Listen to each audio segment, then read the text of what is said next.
Sina mashindano na mtu yeyote.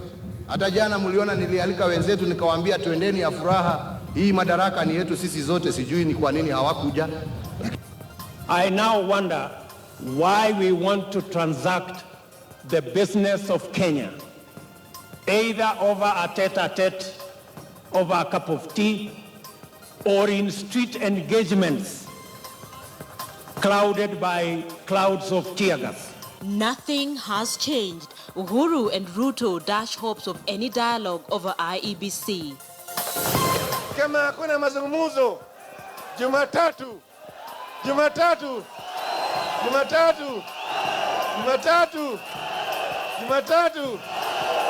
kule.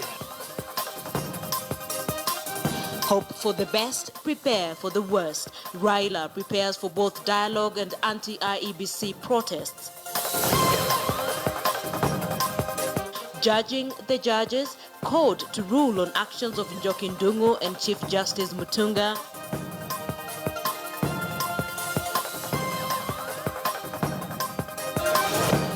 And employers from hell, pain of Kenyans tortured by employers in the Middle East.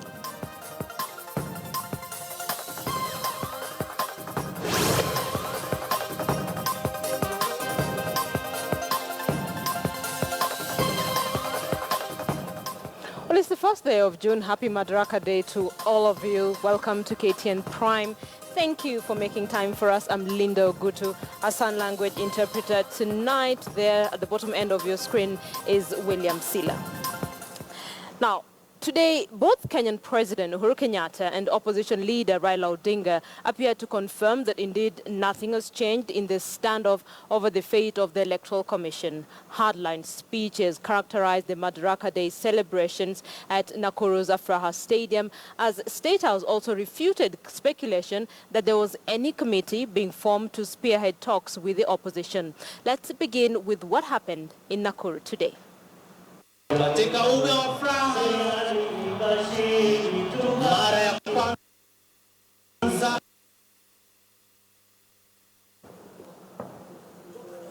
Okay, we seem to be having a technical hitch. Give us a few minutes as we try and sort that out, focusing on the speeches that were given today at the celebration of Madaraka Day in Nakuru. The head of state and, of course, his deputy William Ruto gave their speeches in Nakuru. Both the president and, indeed, opposition leader Raila Odinga appearing to confirm that, indeed, nothing has changed in the standoff over the fate of the IEBC. Let's now take a look at that story.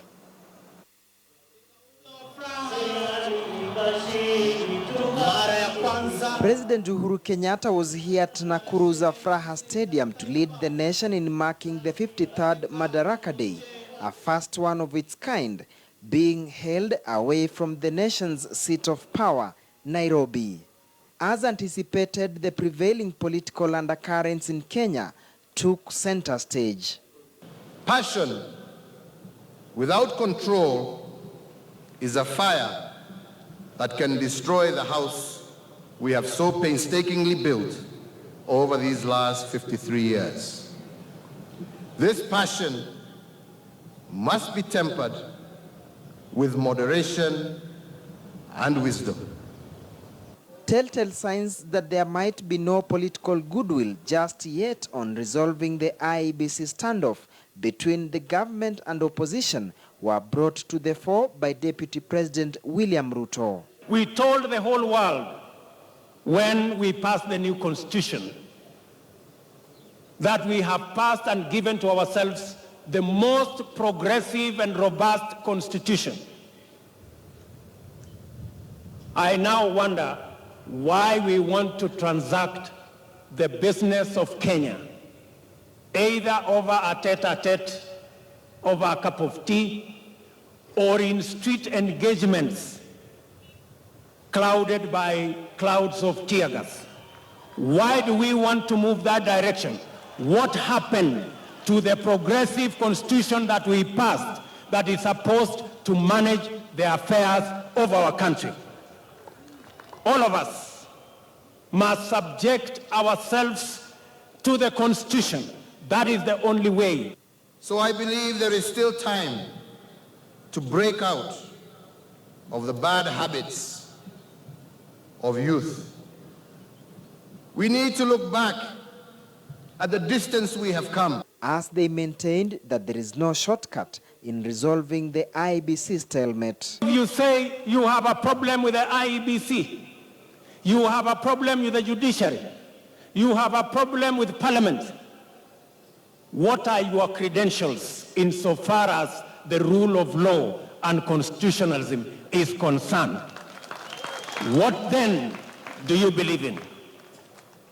I think these are the hard questions that we must ask ourselves as a nation. Tutashindana ndio, lakini Kenya tutakuwa na amani. Lakini tukiwa watu ambao watakuwa wakulazimisha wengine, jameni, tutajiletea taabu katika nchi yetu. The president also challenged the opposition to exhibit patriotism and desist from polarizing the nation as the forthcoming general election draws closer. We must be a nation that follows the rule of law. Na mimi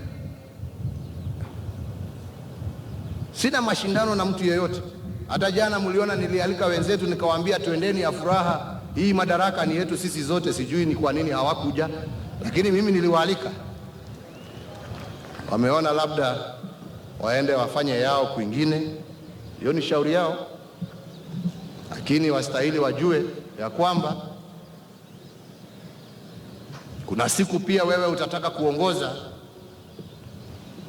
Kama utataka kuongoza, yastahili uheshimu wale pia ambao wako kwa uongozini.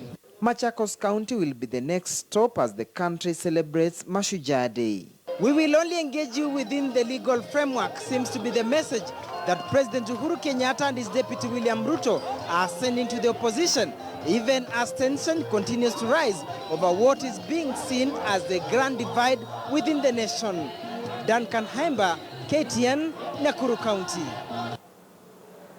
That was in Nakuru. At Uhuru Park in Nairobi, the opposition coalition revealed that they will make public a special team that will represent them in case of any dialogue process between them and the ruling Jubilee coalition. CORD principals Raila Odinga and Moses Wetangula insisted that any move to resolve the current IEBC standoff must be conducted outside the confines of Parliament. And as Chris Thairo now reports, the opposition has vowed not to participate in the 2017 general election with the Electoral Commission as currently constituted. After being granted the right to use Uhuru Park grounds during the 53rd Madaraka Day celebrations to coincide with the national celebrations that were held at Afraha Stadium, Nakuru County, the CORD leadership turned down a request by the president to attend the Nakuru celebrations. And joined their supporters to mark the historic day. The Cockrell Party KANU, which has been an affiliate party of the Jubilee Alliance, was represented by the party's Secretary General Nick Salat. And the debate on how to attain the necessary electoral reforms before the 2017 general elections took center stage, with CORD indicating that their list of names to present them in the dialogue process is ready. Kesho asubuhi tutateua wale ambao watuwakilisha sisi kwa mazungumzo na IEBC. Hayo majina tutangojea wale Jubilee nao watoe majina yao. Alafu kutoka Friday waanze kuketi na kusungumuza. The opposition leaders vote to return to the streets in protest against IEBC come next Monday if the government fails to accept their olive branch for talks on the electoral process stalemate. Nasema tio Raila ndiye aliteua Hassan na ile tume yake Raila na Kibaki. Ndio tuliteua wale. Lakini hata kama wewe umezaa mtoto na huyo mtoto awe mwizi, sio lazima useme ati mtoto asiende jela. Ni kupenda nchi yetu ndio tunasema lazima mambo ambayo inafinya Mkenya tuketi tuongee. Na tumesungumuza hayo kwa muda mrefu. Kila tukisema tuongee, tunaambiwa tunapiga kelele. Wa Jamhuri ya Kenya, hebu nione kwa mikono. Speaking via phone from China, CORD Co-Principal Kalonzo Musyoka backed calls for IEBC disbandment, insisting that they will not allow any dialogue process initiated through Parliament, sentiments which were also echoed by Raila Odinga, who gave an example of the 1997 IEPG agreement. Kwa hivyo tukae imara na IEBC ni lazima wangatuke. Hata ile ambayo ilikuwa inaitwa IPPG, watu waliketi chini kwanza, walikubaliana, ndio wakateua wabunge wa kwenda kuwakilisha. Ile ya Kofi Annan ya Serena hapa, tulikuwa na wabunge 5 kwa pande yetu ya ODM na 5 kutoka kwa PNU. Si walikuwa wabunge, lakini walikutana nje ya bunge. The opposition has indicated that their special dialogue team will not only bring on board politicians, but will also have members of the civil society, professionals, as well as religious leaders. The ruling Jubilee coalition has a maximum of 4 days to name the team that will engage in dialogue with the CORD team, or else the opposition will be back to the streets demanding for the exit of the IEBC commissioners come this Monday. Chris Tairo, KTN News, at Uhuru Park grounds. Let's now focus on the war on terror. Reports indicate that the man who masterminded the Garissa University terror attack in April last year, Mohamed Kuno, has been killed in Somalia. Both Kenyan security sources and Somalia Jubaland region authorities have said Kuno was one of the 16 people killed in an overnight raid on their convoy in Kismayo, a port city in southern Somalia. 4 of those who died were reportedly senior members of the Al-Shabaab Islamist militant group. The news comes as a huge boost for Somalia and its allies in the fight against Al-Shabaab. The news of Kuno's death was confirmed in a press conference held by Abdirashid Janan, the security minister in the Somali region of Jubaland. Now, the government of Kenya last year named Kuno as the mastermind of the attack and placed a bounty of over 20 million shillings on his head. Mohamed Kuno was a Kenyan Somali who served as a headmaster at a madrasa or Islamic school in Garissa until 2007.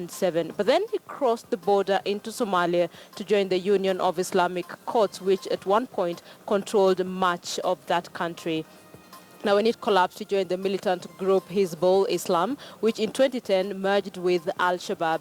He was thought to be in his mid-30s. Of course, that's a big win there for not just Kenya and indeed Somalia, focusing on the war on terror. Let's now take a break. Thank you for staying with KTN Prime. We'll be back with more news, including a rerun of that story we had yesterday for you that gives you a reason to want to fight for your country, the Grand Divide. Let's take a break now.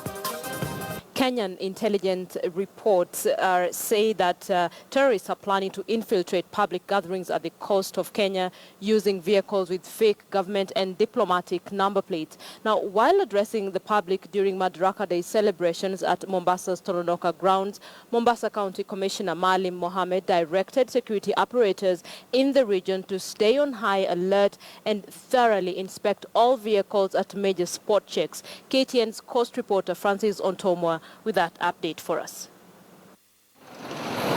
The last few months have been fairly stable for the city of Mombasa, stability that has had a positive impact on the economy and general development of the coastal county, the tourism industry being one of the biggest winners in the current tranquility. However, during the Madaraka Day celebrations, County Commissioner Mali Mohamed remained firm, saying it still wasn't reason enough to take to slumber. Terrorism bado is still with us. Musione ati tumemaliza mambo ya ugaidi. Na tunataka kuambia wale wana leader vital installations, kwa sababu za zingine unaingia kwa hizi supermarkets ati mtu amekujua huyo ni governor, huyo ni county commissioner, wewe unafungua tu mlango. That tendency must change. The new county commissioner warned that intelligence had shown a scheme by terrorists and their sympathizers to use vehicles with fake government and diplomatic number plates to find their way into public gathering. The latest intelligence we have is that hawa wameanza hata kujitengenezea number plates ya magari ya GK na UN. Magaidi waweze kupenya sehemu zetu ambaye kuna umati. So we are telling our security personnel, even the security firms, make sure hiyo gari inaingia hiyo mahali imekuwa scrutinized thorough. The county government pledged to cooperate with state organs to ensure lives and property were protected. Peace and tranquility is to our interests. So that is why it is important for us to work together to create what we call positive synergies. Despite the tranquility, many observers agree that it's work cut out for the new county commissioner, with pressure on to inspire confidence and encourage numbers to stabilize the tourism sector. Francis Ontomwa, KTN News, Mombasa. Thank you for staying with KTN Prime. For those of you who've realized we're sort of rushing through this is because we want to have a rerun of The Grand Divide, that story that was done by Duncan Khaemba that gives you the reality of what's going on in Kenya and why the future of Kenya is all up to you. That story coming your way in just a few minutes. But for now, let's focus on sports. And as Kenya celebrated its independence, the world commemorated the Global Running Day as it is norm each 1st of June. In Kenya, a group of Kenyans got together for a 4-kilometer run that was aimed at supporting Enda, a shoe made specifically for the Kenyan runner. Take a look.